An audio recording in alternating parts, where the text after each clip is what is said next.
Hey there, cool kids. I've got a new toy. That's right. It's a class 4 laser. This thing is just pretty massive. I am not happy with it entirely, and I want to make it better. So that's what we're going to do. We're going to turn this into a laser pistol, this time on Make and Believe.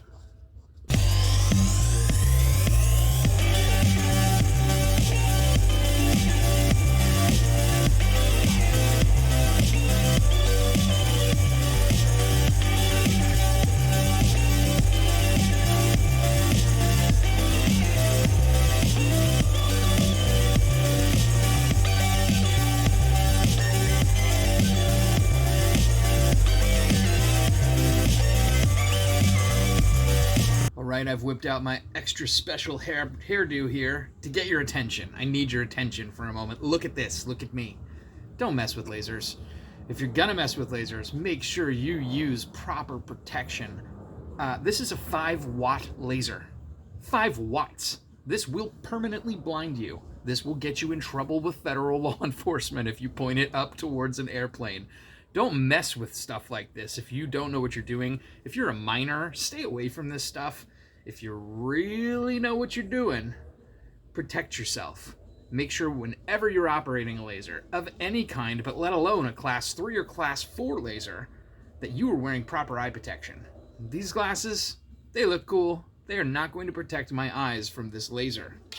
You need something like this with an optical density rating and a frequency written on the lens that matches the frequency you're operating with.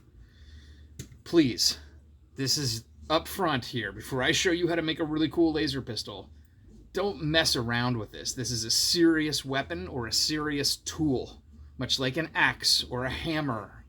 This could really do some cool things, or it could really do a lot of damage. And if you don't know what you're doing, please don't mess with lasers. That being said, let's get on with the show. Okay, so first things first. This is kind of just a tube, and there's really no good way to grab onto it. So I needed to design a way to grab it before I could design a handle and trigger mechanism to operate it that could go along with the grab and like meet in the middle. So that's kind of the design plan here for the handle and the mount of the pistol itself. This thing will slide into it. So what I ended up making was a little Mickey Mouse here. Please don't demonetize me, Disney. All-powerful overlords. This is not actually Mickey Mouse. It's just 3 circles that happen to look like your logo. At any rate, you can see I have a bunch of prototypes here. And I actually made a mistake early in the prototyping process, but we'll get to that in just a minute. Just going to give you a caution so you don't do the same thing. The tools that you will need: a pair of calipers. If you don't have this in your arsenal, get a good pair of calipers. You can get these at like jewelry stores. I think I picked these up actually at a gem fair. They're not expensive, and they really come in handy, and they tell you the measurement of things to a millimeter, or you can use imperial measures if you're more comfortable with that, but I like to work in millimeters with things this small. I also used a Sharpie, and I used a pipe cutter. First, with the calipers, what I did is I took a measurement of the outermost portion here, and I roughly went into my 3D modeling software program. That's the other thing you'll need here, is one of those and a computer that can process it. I use Blender. You don't have to use Blender. You can use a billion different programs that are out there. I just really like Blender. I specifically like an old version of Blender that's on my old Ubuntu 16 computer, but that's neither here nor there. At any rate, I measured in Blender and printed this out, and when you're printing things in real life, it's not always perfect math, and the tolerances are not always what you would expect them to be, even when working in millimeters with calipers. So I actually had to print it a little bigger and a little bigger and a little bigger and a little bigger, 1% at a time, until I got up to where we were at, and it ended up being 107.5%, which really, it's not that much of a difference, as you can see, between 100 and 107.5 in terms of inner diameter of this circle that needs to slide around the outside of the laser housing. But that's where we ended up with. Now, this was the mistake I made. I scaled up to 107.5%, and then I started making other pieces, and then I had to scale every piece up to 107.5% to move forward. What I should have done was just gone up in incremental measurements within my software platform in millimeters until I got it right. So don't make that mistake. Don't be like me. Be better.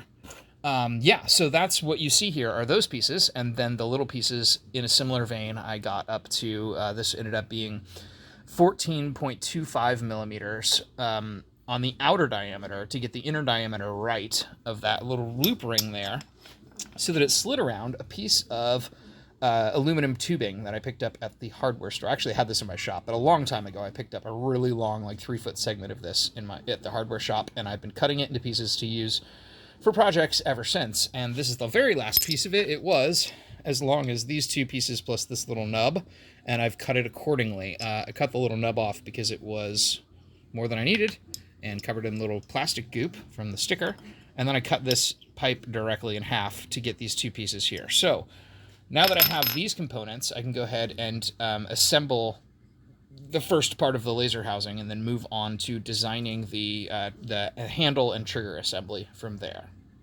Right, so before I pop this together, a little bit more about the laser itself. As you can see, there are, well, maybe you can see, there's interior threading here at the tip. This is where the diode, where the laser shoots out from, and then the back has this plastic cap, which is kind of serving as a safety, so you have to remove the cap before you can activate the laser, or before you can charge it. It has two USB ports here. The micro USB port is for charging the laser, and then for some reason there is a normal USB-A port here for drawing power from the laser, I guess in case you wanted to use it to charge another device. The button on the back here is an on-off switch. I'm not going to push it, but because I don't want to activate the laser at the moment, but you push it in and it clicks in and the laser stays on until you push it again to click it off. That's not the kind of switch I want to use in the end. I'd like more of a trigger with a push button switch to activate the laser, so I'm going to have to worry about that later down the line. But this is how the laser came. Let me put this plastic cap back on the end. So on the front, where those threads go, it came with about 5 of these different fittings, and they screw right in here, nice and easy. And yeah, I don't want to put it on because I don't like it, but there are different options for diffusers that show a different diffraction pattern of the laser to like spread it out into like a line or dots or a cross form or like different patterns. And that's kind of neat, I guess, but I'm not going to use these, so I'm going to set them aside. Yeah, all right, let's put this thing together. As you can see, in addition to my tiny little Mickey Mouse, I have a bigger Mickey Mouse. And that is essentially just this part, but elongated out to, I think, 4 centimeters. I don't even remember anymore. It was the other day when I made this piece. Yeah, so this is going to go on the front, and this is going to go on the back. So I'm going to slip this on first to the rear part of the laser.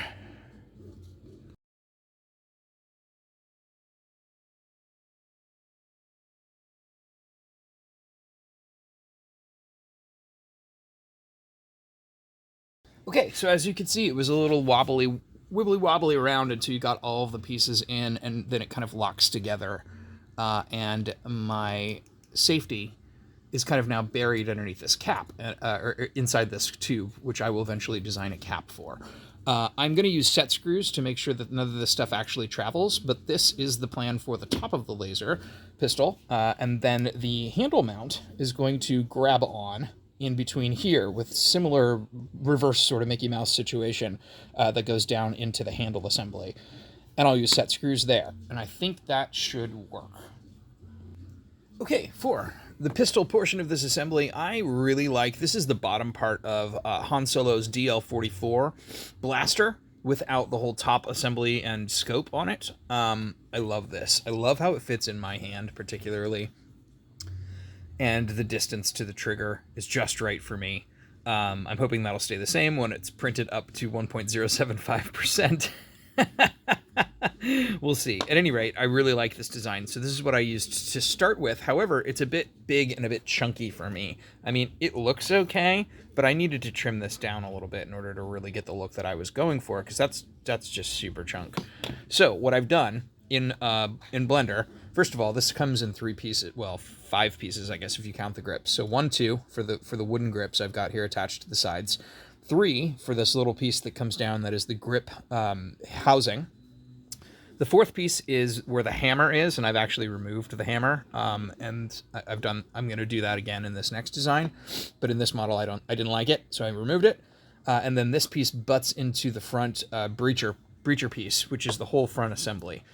So what I've done in Blender is I have taken these two pieces, the hammer piece and the breacher piece, and I have assembled them into one piece so that they print all at once and not in component parts. Then the next thing I did was I chopped the front portion off to about there. So that's a nice flat clean edge on the front. And it removes just a lot of chunk from this. The next thing I did, as you can see, it's a bit hollow inside here, and it goes down to, the light will help me there. You see where it starts to get solid? I cut a clean line there all the way across to take off some of the height and remove a little bit more of the chunk. So what I'm left with, is like that out to about there. And I think that's going to suit my purposes much more. Now, the other thing I did here, I removed the trigger. This one I did manually. I removed the hammer and the trigger manually after the print. But when because they just didn't print that well, and I knew I was going to replace them with mechanical component parts eventually anyway when I finished this DL44. But in Blender, I did it this time. I went ahead and removed that trigger and removed that hammer just to make it a cleaner print. And then the final thing I did back here, I'm going to need to drill to mount a trigger when I do this DL44 build eventually, and it's really hard to get a drill bit in there at the right angle once this thing is already put together. So I preemptively made a hole for the trigger and for the whole trigger assembly to slide into in Blender before printing. I've got the design that I made. I can slide over here to the print computer real quick.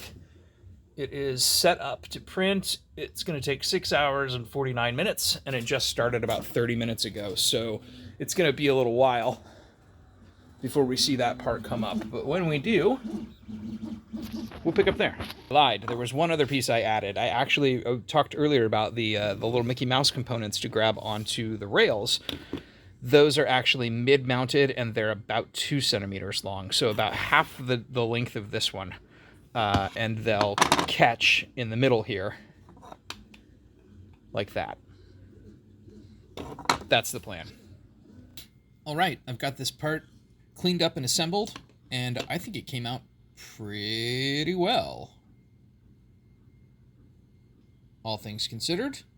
So now what's printing is the grip mount, and then I'll do the grips next, and we'll have all of the pieces ready for final mock-up.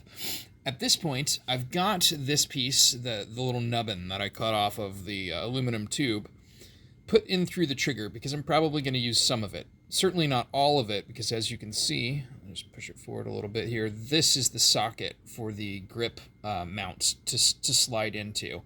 And the grip mount actually comes forward a little bit on the bottom side as well. So I don't want this sticking out and hitting the grip mount in the back. It will probably just stop right here at this line, at which point wires will come up, straight up through. And this is the one hole that I did not pre-make in my 3D modeling platform because I wasn't exactly sure where it needed to go. My wires are going to end up coming out of here, and they're going to go down through this, down through that to my trigger without hitting the grip mount. So until I have that grip mount and I can pop it in, I'm really not entirely sure where the wire track is going to go. I think it's going to have to be diagonally, and it might actually end up going through this part and that part, which I joined in Blender before printing them, and then up through, crossing the gap and into this tube. I think that's what's going to happen. I'm not really sure yet. I'm still kind of figuring that part out, but I did want to make sure that this tube fit, and it did, so I'll probably clean up the gummy sticker residue off of this piece and be ready to cut it to size when I'm about ready. So first I'm going to mock up all the parts, then I'm going to map the wires, and before I map the wires I'm going to have to obviously figure out exactly what the line looks like. I'm going to go ahead and get my switch out next and figure out what kind of push button switch I want to use, like a momentary switch, so that the laser only fires when the switch is activated. And if possible, when I get in there, I think I'm going to leave this switch intact and try to have 2 switches running to the power. So this remains a safety where you'll have to pop the cap off the back and then get to it to push it to engage it. And once it's engaged, then you can fire. But you can't fire unless this button has been activated. Yeah, I think that's the plan. That'll make this as safe as this very, very dangerous laser can possibly be in this form.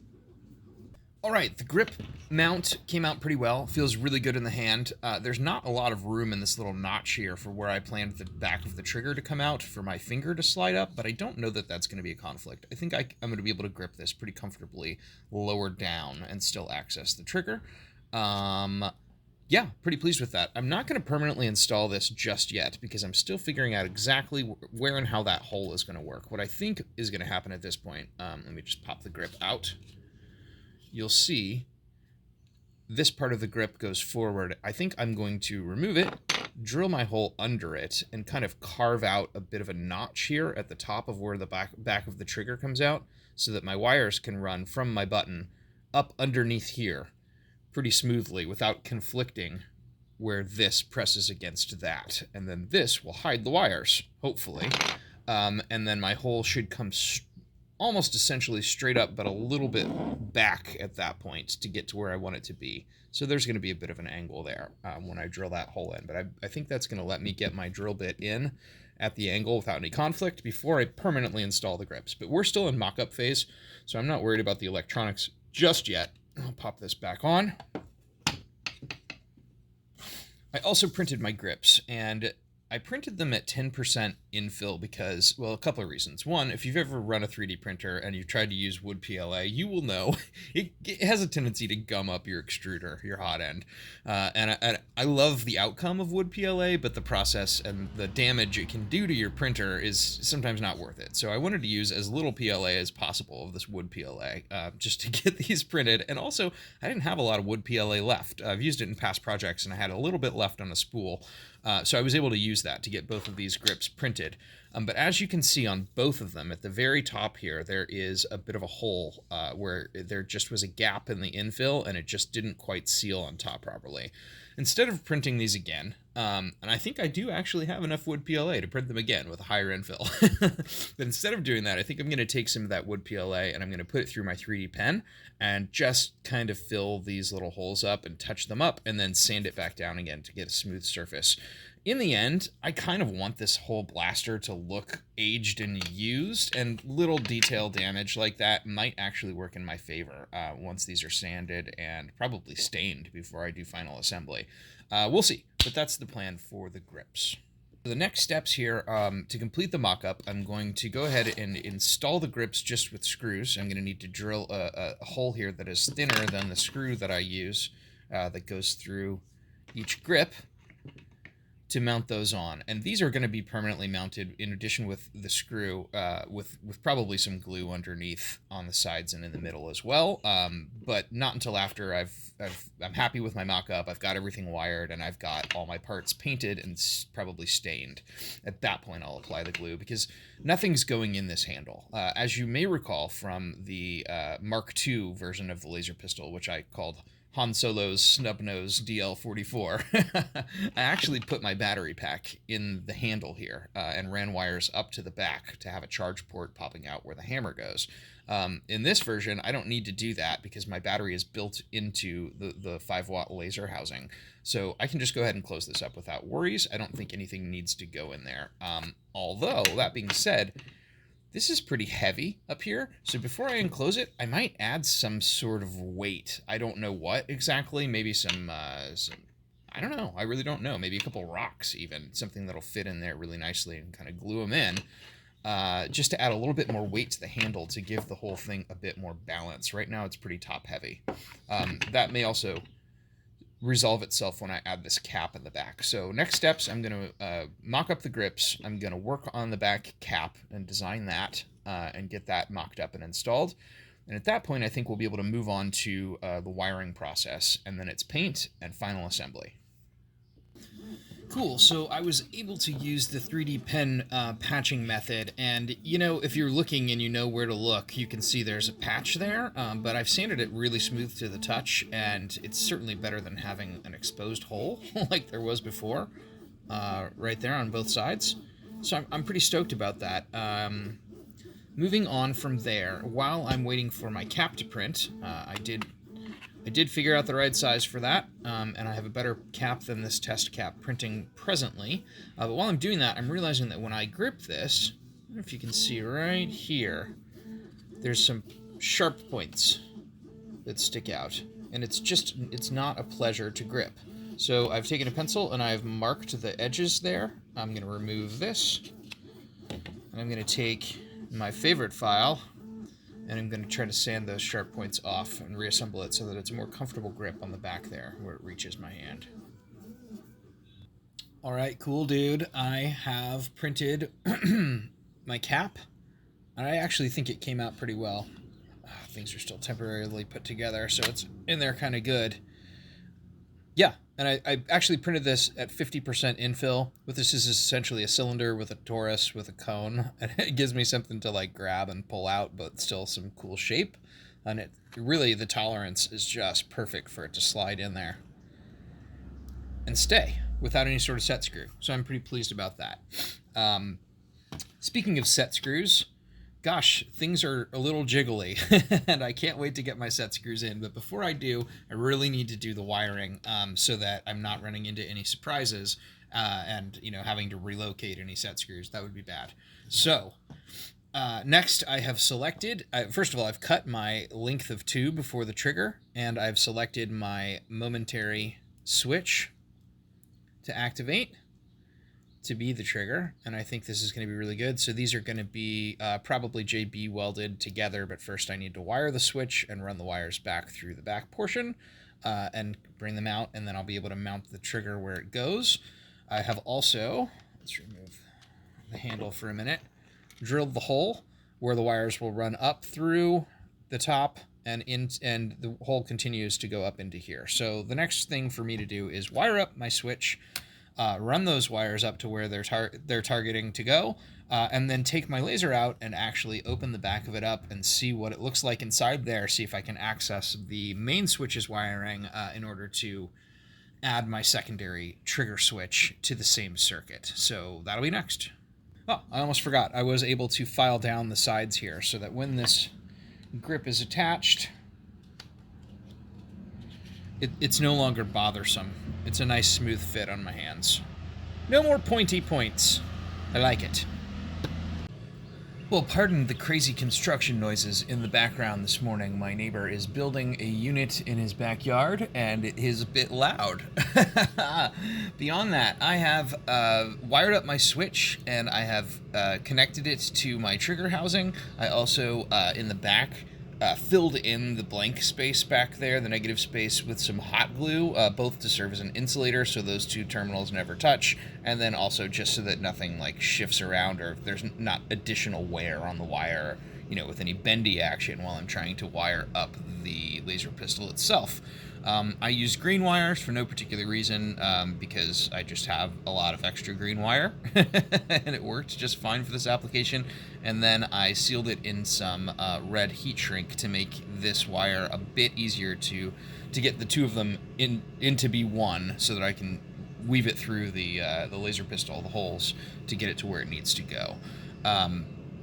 The wires are both the same color because this is a switch. It's just gonna run off of the lead from the other switch, and then through this switch, and then back to where I cut the lead. So it's not like a black and red, positive and negative, hot cold situation. The other thing you want to do before you install a switch like this, actually first before you wire it to make sure it's a good switch, and then before you install it, is to test continuity. And so a trick you can do, in case you don't already know, is to connect one end and the other end to your leads on a multimeter and make sure you've got your comms plugged in properly to read ohms, and then switch to ohms. Your multimeter is probably going to default something like mega or kilo ohms, so you've got a button here, a select button that can cycle through. You just want to be on regular old ohms, and when you get to that, you push your button, and it gives you confirmation both visually and audibly that you have continuity and that switch is good. So good test. I'm ready to run this in. Before I run it in, I think it is time for the components to be broken down and for the 3D printed parts, my goodness, really got to get that fixed, to get painted so that I can put it all together for real for a final time. Once I've got paint drying, I will get into the actual laser housing and figure out how that switch works, where the wiring is, what I have access to, etc. And then everything should be ready pretty much for final assembly, I hope. we shall see. Okay, she's come a long way here. Let's start with the handle grips. I did end up adding some rocks in there just to give it some weight, and then I hot glued in on top of that to hold everything in place so that it's not like rattling around when I move the thing. You can also see I have secured, well, not really secured, but I've laid in the trigger mechanism, and I've run the wiring all the way up to the top through the back, behind where the cap will go. I've also added some set screws across each side here, holding the bottom portion, but not holding the top part where the laser is yet. I've got 3 on each side. Additionally, I added some details here. These are actually black plastic snaps, the female end of snaps that I had left over from another project. I put them over to cover the empty tubes, and in the front here especially to block seeing this set screw peeking through into that empty tube. I think that's kind of a nice detail. So yeah, it's coming along. I'm going to secure this other handle grip next. These were stained in gunstock is the color, and which I thought was pretty appropriate.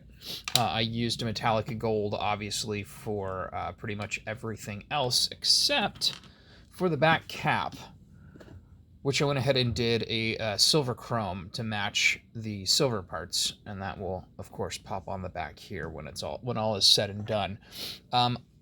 So I did run into a problem. Let's talk about that next. All right, so the problem is actually with the laser module itself. I first thought that by taking out all of these screws, I would be able to pop either end off, but that is not the case.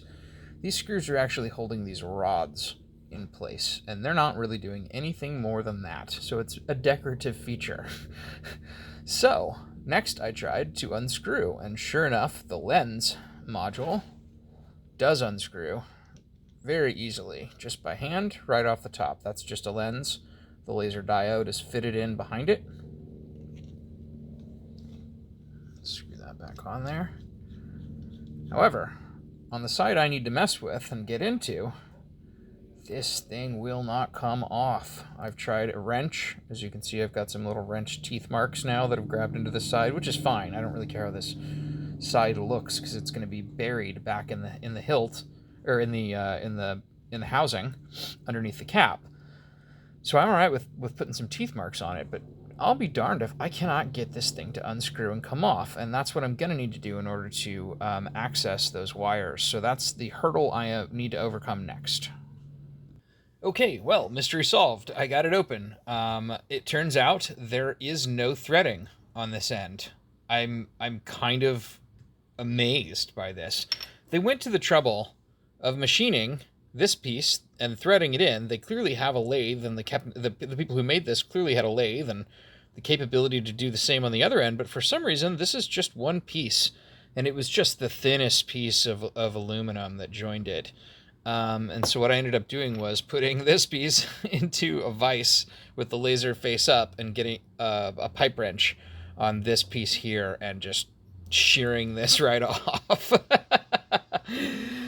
Which in the end might end up being a good thing for the design. As much as I like the backing plug that I've created here, it's not ideal. Ideally, I would have this sticking out the back, and I wouldn't have to remove a cap in order to activate the safety, although I do kind of like the hidden safety situation. So I'm not really sure, but bottom line, I got in here, and I can see the wiring, the board that they've got this hooked up to, and it looks exactly like I thought it would. All I really need to do is get into the positive line here and attach my switch wires, and then solder everything back up and put it all away again. So that's good news in the end. I'll be able to tuck this back in, and everything should work just fine. Yeah. We'll see what I want to do aesthetically at the very end of this thing, but first let's get it wired up and working. Cool. So with a bit of finesse, I was able to redesign the back plug to incorporate the original charging port, and it fits really, really nicely, and I've still been able to use this plastic cap that covers it in order to keep my safety button from being accidentally triggered. Because if the safety button were accidentally triggered and the trigger were accidentally pulled, this thing would fire.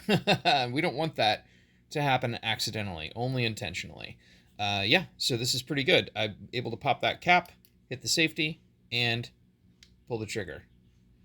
It's pretty sweet. Everything's working functionally. I'm going to pop this cap back on now that the safety has been engaged. And the last step is really securing the laser to the housing with some more set screws. In the interim, I have actually added some detail screws that don't really do anything. I really like these hand twist screws. And then I have these like standoff screws that I thought looked really neat. I put one of these on each side, just to kind of bring some more detail out. I love the contrast with the chrome versus the gold versus the gun stock, and a little additional detail of black here and on the trigger. It's looking really good. I don't know that it's entirely finished yet. I think I'm going to maybe add a couple of more just detail pieces, and then I'm going to go ahead and secure, actually next, I think I'm going to go ahead and secure the laser to the housing so that we don't have any more slippage issues, but we're pretty much there. This is looking really good. It's super functional. I'm going to clean it up a little bit more aesthetically to my satisfaction, and then we'll put it through its paces. All right, I think I'm pretty much ready to call this project done. Obviously, eventually, I will build some sort of case or box to house this. And on that note, when I was adding details, I went ahead and dropped an inset screw. So this is a 1/4 inch threaded insert into the bottom here so that I can, you know, build a stand that this thing will just screw right onto and fit nicely, and I won't have to worry about it falling off the stand, you know. Additionally, I have, in addition to the bells and whistles I've already shown you, I did put set screws into the top to hold the laser into the mount, and that is super solid. It is not going anywhere. It only took 2 screws. I'm very pleased with how this came out, so now I think it's time to put it through its paces. Let me start by putting on my laser safety glasses. I have hung a balloon behind me, which I think, let's just destroy it. Okay, removing the cap. Safety layer number 1. Activating the safety. Safety layer number 2. Safety glasses. Balloon. Yeah. Yeah, I'd say that works. All right, let's try a match.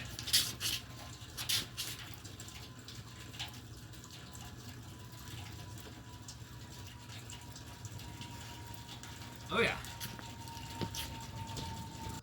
Alright, it's a dark and rainy night, and I'm going to shoot the laser pistol at the sky just to show you how far and how powerful this beam goes and is.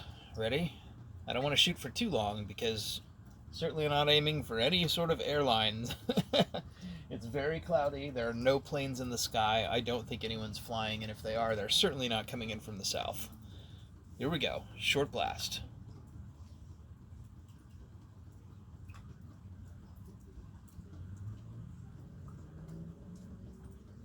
Yeah, that definitely reaches the clouds. Pretty cool stuff.